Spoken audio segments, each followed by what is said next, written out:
There is a common and harmful myth that augmentative and alternative communication, or AAC, can limit a child's ability to learn to speak. However, research shows the opposite, and AAC can support and strengthen speech and language development. Despite this, many families are told to wait and see, delaying access to tools that can help their child communicate, connect, and thrive. In this video, families will share their personal journey and insight, with each story challenging the stigma and showing how AAC can open doors and not close them. When did you first become concerned about your child's communication? So I was concerned pretty early on because he wasn't hitting those milestones as far as like the communication. As far as the physical, he was fine. He was repeating words after us, he was mimicking us, and then there was this like slight decline. By the 18-month check mark, we went to the pediatrician. They had us do this questionnaire, and then I was like, oh, wait a minute, he's not really hitting some of these milestones like how he was before. And even before the diagnosis, we knew something was up, and we knew he was having receptive language issues because he stopped responding to his name, and that to me was a huge, a very dangerous issue when you have a toddler who doesn't respond when you say, hey, stop, before they run into the middle of the road or something like that. So that to me, like, speech was the biggest thing to tackle. That's why I started investigating different therapies on my own. By 6 months, I heard a mama there, here and there, but there wasn't consistent. And I tried not to compare him with his sister, who was born 18 months before him. After a while, and you heard silence, became very concerning at that point. So we went through the testing at Child Development Watch in December of 2016. He was 22 months. He was diagnosed with autism spectrum disorder. She was 18 months. She wasn't really talking. She had a noise that I referred to as her dolphin noise, but it was the cutest little thing. My older daughter actually had a speech delay, so I really wasn't worried. To be honest, I was like, well, you know, she'll talk when she'll talk. But then we went to her 18-month appointment with her primary care, and the pediatrician was like, well, maybe we should, you know, send her to get some testing done and kind of go from there. Before receiving services, how did your child express their needs, thoughts, and concerns? Well, it was pretty much, you know, hollering, screaming, and crying, you know, not in the greatest way. it was a lot of pointing and guiding me to where he needed to go or what he wanted and stuff like that. Or he would do it himself. Very independent kid. We had a lot of methods for Casey to communicate with us. As a mom, you're pretty in tune to your kid, so you kind of know by nonverbal cues and different things like that. He wasn't pointing a lot, but what he would do is come and guide me by the hand and take my hand to do different things. But we knew that that was very rudimentary and that we could do better. A lot of screaming. Honestly, she couldn't shake her head, yes or no. So it was really just me setting out anything that I could ever think of that she wanted. Mostly pointing, a lot of touching, but it was almost as if I anticipated his wants and needs because I could figure out what he wanted without him even asking me. So I knew it was either going to be food or he needed to be changed. So it was more of my work versus his work. What percentage of the time were you able to understand your child's communication attempts before receiving services? I would say only about 15 to 20%. Sometimes it was really frustrating because it's like she would look at me and be like, Mom, you're my mom. You're supposed to know what I want and what I need at all times. Why aren't you understanding? Not much. Again, with him like guiding me to it, that would be a way, but like let's say if he was hurt or anything, I would not know what was hurting or none of that stuff. So that was the part that was kind of sad. It was heartbreaking because he would cry and I wouldn't know how to help him. He wouldn't be able to tell me like, oh, my stomach, or even point to a direction. He was just like inconsolable. So that was the hard part. As a parent, you start to panic a little bit inside because you're like, oh God, please don't let this turn into like an issue if, let him get frustrated if I can't understand him, because you feel like it's your fault, like you should know what your kid needs. It's funny you would ask me that question because as far as I'm concerned, I could understand him and everything was fine. But he was getting speech services through Bexwoods, through AI. And the speech therapist said to me do you want to be the only person that understands your son, or would you like the world to understand him? So that was kind of impactful on me. When was AAC first suggested as an option for your child? How did you react to the idea? AAC was first suggested when Ruby was 28 months. She still had no vocalizations, just the dolphin noise. So after, we did the PECs and she just wanted more and more, then one of the therapists said, hey, maybe we should try this AAC device. There's a lot of different words and there's more that she can use when communicating, and I think she would really like it. So I said, yes, sign us up. How do I get one?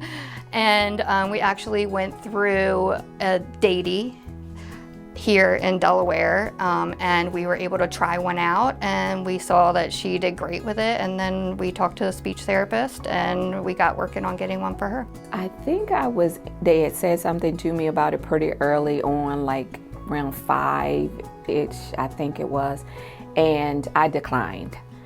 Because I'm like, no, I want him to do sign language because, as far as I was concerned, he was really speaking and, and able to get his thoughts and processes across. It was probably around about 8 or 9 when I said, okay, maybe you're right. And he really did an amazing job with it. I was hesitant on it. I was more, again, I kind of said it, a bit ignorant, where I thought that if he was exposed to this, he's not going to want to use his voice. And I was just so happy to hear his voice that I didn't want that to go away. What if it hinders his speech development in some way because he gets so used to doing it this way that he won't talk? But what I learned and what a couple of speech therapists said to me along the way was, that's not a legitimate fear because it's always going to be easier to talk once they start doing it, right? Once they start knowing how to do it, it's more accessible, it's super quick, it's a lot quicker than dragging out a device and pushing 10 buttons to make a sentence. And so once the speech comes, it's the other stuff will fall away as needed or will be leaned on as needed. So it's good to give everything. What different communication methods were tried during therapy, and did one work better than the others? PECS initially was great. But he was younger. He was 2, 3, 4 even. But as he got older and some of his other issues started to manifest themselves, such as ADHD, OCD, it becomes a lot harder. Well, initially they did give him a trial NovaChat, and that's what he stayed with. So he had a I don't know, like the larger one, and he had just the first screen on it that had limited words. I don't know how many words he has on it now, but he has the cell phone size now that he's in high school, so he's able to kind of blend in with his peers and not really look like he has a device. And the amount of words he have on there is pages and pages, and he can navigate them really well. We started PECs. And that was awesome. That was super exciting. She loved it. Then we got to a point where she was like, there's a word in here that I want that is not in here. And then when she started to get so specific is when AAC was talked about, and we just went ahead and did it. In what ways do you feel your child's AAC device has supported their overall language development, including both speech and other forms of communication? Have you noticed any changes, such as more frequent vocalizations, longer utterances, or a wider range of expressed thoughts, whether spoken or communicated in other ways? Some, but I can tell you that one of his favorite buttons definitely is fist bump. That's his favorite button on the device, as is candy, which I'm sure that's true for most children. And we do see a lot of baba, or we do hear papa. I did notice that when he does press the button, he will try to make the sound for it. Again, he does know some of the buttons already, so he will kind of say those words, but those new ones, he does try to at least make the sound that it does make. So I would say that it is working. I let her really explore the device, and I can't speak for all of the apps, but the specific app that we use has a phonics folder or button, and she will sit there and hit all the buttons, and it goes, oh, ah, and I can see her little brain thinking like, wow, I wonder how I can make my mouth make that noise. He was definitely using AAC devices when he was moving from one word to phrases to full sentences. And I think it actually helped make that concept more concrete in his head about it's not enough just to say one word and put that demand out there.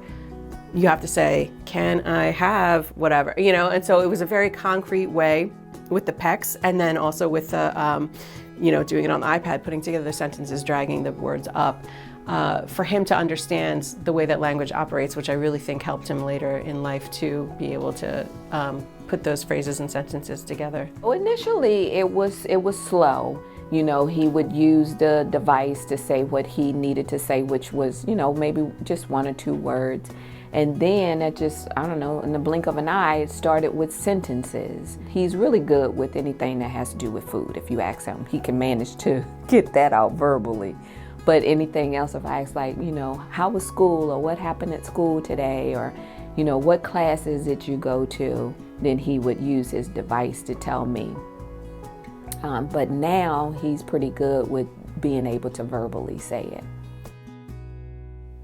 What differences, if any, did you see in your child's willingness to communicate after starting to use AAC? She loves communicating now. It's great. She's in preschool 2 days a week for 2.5 hours. She has her device with her. She takes it with her on the carpet. She knows that it's shapes time. She has the shapes page already up there waiting to be asked a question. Much more, because he loves pressing the buttons. He loves being able to turn it on. He knows where it is. He knows how to charge it. At school and at home, he takes it everywhere. And he knows to take it everywhere. Once they got him set up with it at school, it went to every single building in Brennan. Gym class, art class, music class. They used it in every single setting. Then it came home to us, and it was the same. He's a chatter. He loves to talk. So he will grab it and he will come to me and he will say what he needs to say, ask me a question or something. And then I started okay, well, now that you've put it on your device, then say it to me. What percentage of the time were you able to understand your child's communication attempts after receiving services? After receiving all the services, we could understand almost all the time, 99%, 98% of the time, to the point where, there's only once or twice a year maybe that we couldn't understand what he's saying. Probably about 70, 80% more so now than I had in the past, which is great because it will save me the time of him either going to get it himself and turning something into a humongous mess that needs to be cleaned up. He'll actually ask for it and request it, and I can honor that request. I would say about 90% of the time, and the other 10% is just because she is a typical 2-year-old and wants you to figure it out. What advice would you give to other parents who are deciding whether to pursue AAC for their child? I would advise any parent, please go for the AAC devices. They are awesome and they're helpful, and it does not impede the actual vocalization, verbalization, but without it, it limits your child's ability. Whether or not your child will ever talk, it doesn't make a difference.